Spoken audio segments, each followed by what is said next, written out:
Hello class, my name is Eduardo Barrera and I'm going to be speaking about how COVID affected my family, myself, and my friends. Now, COVID-19 definitely affected my family very much. It brought some dark times for sure. I personally don't see much change in myself besides two key things, which are really small.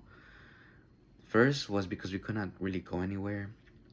I was on my phone 24/7 scrolling through TikTok and or Instagram, and this really affected my attention span. I noticed this year especially when I would check my phone or like days off of during class, like every other minute, which was horrible. I missed a lot of important information. The other thing was that I found myself being way less productive than I was before COVID.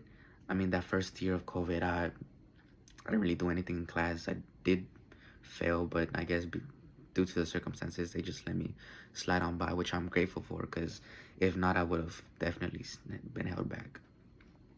Now, back to my family, we faced a few issues. Of course, one of those was being not able to see each other, which, if I'm being honest, I actually enjoyed. I didn't really care about that part, because I could still call them, I could still talk to them. So that didn't really affect me, but a lot of my family, especially the older members, did affect them very much. Now, we did lose a few of our family members on my mother's side because of some complications prior, like some health conditions that were just made worse due to COVID. That affected my family's morale quite a bit. I mean, they were all very like mellow for a long time, and they tried to hide it, but me being a little older by that time, you could see those things. Now, like I said, I wasn't affected much, and that was simply due to the fact that the people that passed away, I wasn't really familiar with. I didn't really know them. I wasn't close to them, so it didn't affect me very much. But a lot of my family did really feel those losses that we had. But we had a good outcome from the pandemic, however.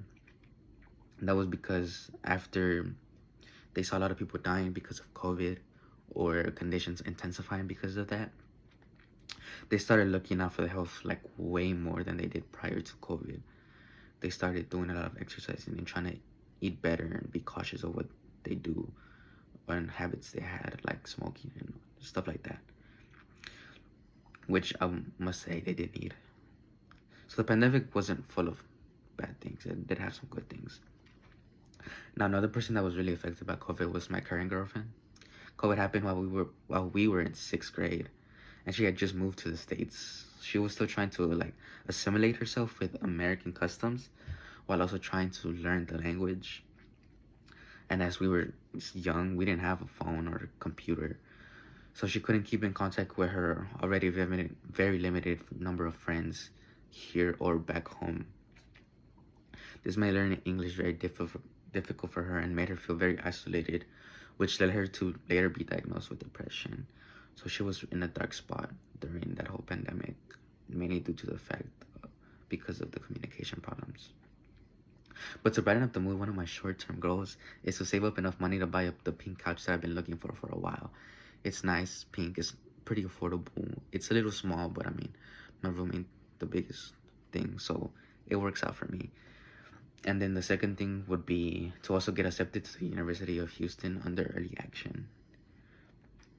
My long-term goals are quite similar to each other, I would say.